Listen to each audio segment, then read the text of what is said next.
Courier பிரிச்சுட்டு parcel எடுக்கிறேன்.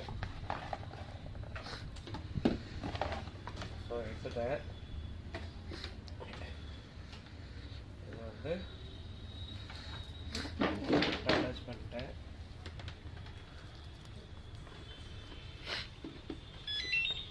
Sound வந்துடுச்சு. ஏதாவது ஒரு ஐட்டத்தை இதே ஐட்டத்தை ஸ்கேன் பண்ணுறேன். நோட் பண்ணிட்டு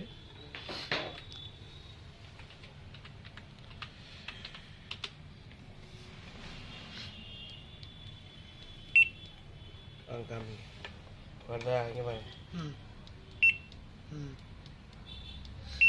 ஓகே.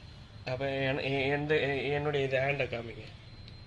இதை கிளிக் பண்ணிட்டு இதை வந்து கரெக்டாக இந்த லைட்டு அவ்வளோ ஒரு சிங்கிள் கிளிக் தான் ஆட்டோமேட்டிக்காக ஐட்டம் வந்துடுச்சிங்களா? அவ்வளோதான். அப்படியே கட் பண்ணிவிடுவோம் ஃபோன். இதை அவருக்கு அனுப்பி விடுவோம்.